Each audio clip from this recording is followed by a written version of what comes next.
Jemaat yang saya kasihi, sebelum kita melaksanakan aktivitas kita hari ini, ada baiknya kita bersekutu dengan Tuhan, mendengarkan firman-Nya. Kita bersatu dalam doa. Terima kasih Tuhan atas kehidupan tenaga baru dan kesehatan yang masih kami rasakan. Kami hendak bersekutu dengan Tuhan, mendengarkan firman-Mu. Berbicaralah kepada kami, sebab kami anak-anak-Mu sudah siap sedia untuk mendengarkannya. Dalam Kristus Yesus kami berdoa dan bersyukur. Amin. Jemaat yang saya kasihi, firman Tuhan renungan bagi kita pada pagi hari ini diambil dari kitab Mazmur pasal 25 ayat 15. Demikian bunyinya. Mataku tetap terarah kepada Tuhan, sebab Ia mengeluarkan kakiku dari jaring. Demikian bunyinya. Jemaat yang saya kasihi,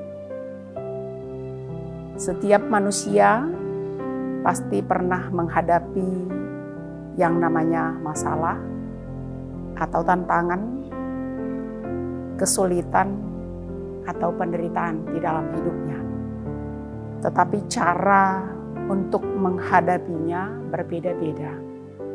Ada yang langsung mencari jalan keluar dengan mengandalkan pikirannya, kekuatannya, atau orang lain yang dianggap mau menolongnya.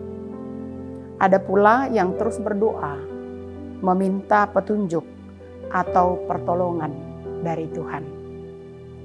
Jemaat yang saya kasihi, jangan memandang kepada situasi yang ada atau masalah yang sedang kita hadapi, tetapi arahkanlah pandangan kita kepada Allah yang perkasa di dalam Yesus Kristus. Inilah yang dilakukan oleh Daud. Dalam nats kita dikatakan, mataku tetap terarah kepada Tuhan. Pada saat musuhnya menghadangnya, bebannya begitu berat dan dosa-dosanya dia rasa menghimpitnya. Dia tetap mengarahkan pandangannya kepada Tuhan. Dia datang kepada Tuhan, berserah untuk meminta pertolongan Tuhan. Karena dia sangat mengenal Tuhan, bahwa Tuhan pasti mau menolong dan menyelamatkannya.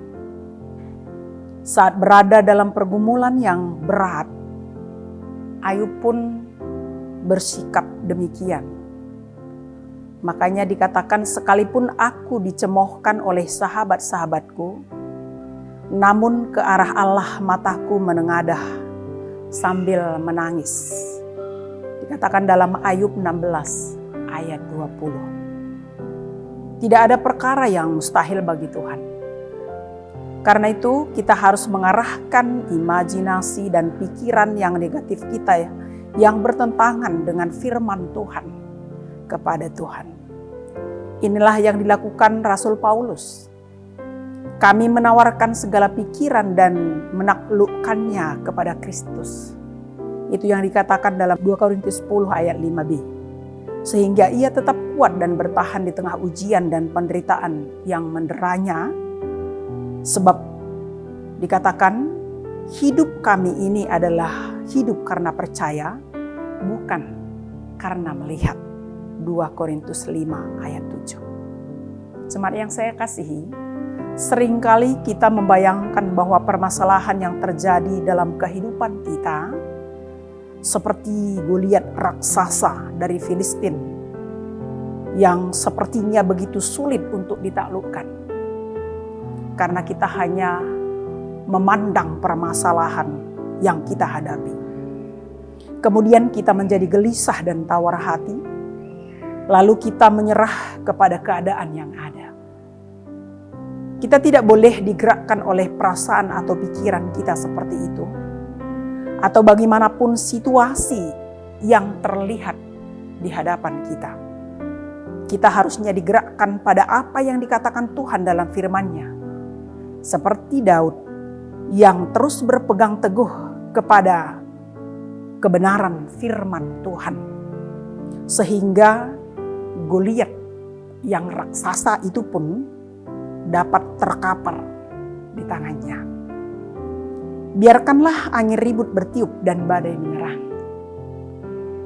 Namun Tuhan Yesus adalah batu karang bagi kita sampai selama-lamanya.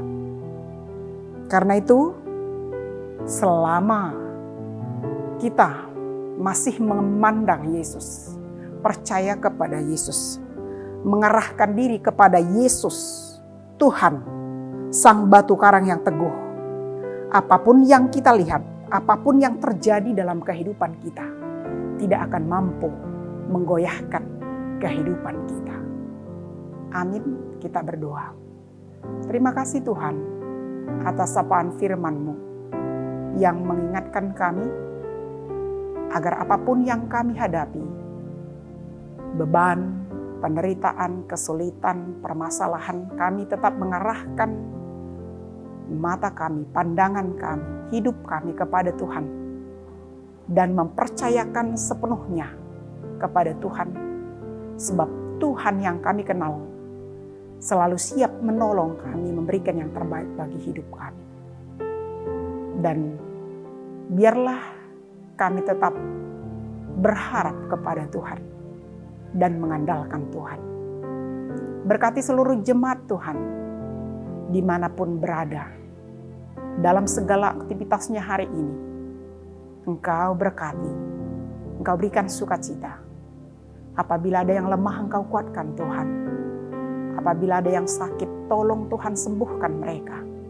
Berkati segala obat, makanan, minuman yang dikonsumsi, membawa kesembuhan. Bagi jemaat Tuhan yang berharap kepadamu, meminta pertolongan, Tuhan tolong mereka. Bagi jemaat Tuhan yang dalam studi, Engkau berikan keberhasilan. Bagi yang mencari pekerjaan, Engkau berikan pekerjaan. Bagi setiap orang tua, Engkau beri hikmat bijaksana dalam membimbing, mengayomi, dan memberikan apa yang perlu bagi anak-anaknya. Terima kasih Tuhan, banyak hal yang hendak kami pinta, namun kami percaya Tuhan menyediakannya bagi kami dan memberikan yang terbaik bagi hidup kami. Ampuni kami akan salah dan dosa kami dalam Kristus Yesus. Kami berdoa dan bersyukur bagi-Mu. Amin. Jemaat Tuhan, selamat melanjutkan aktivitasnya. Tuhan Yesus memberkati kita. Shalom.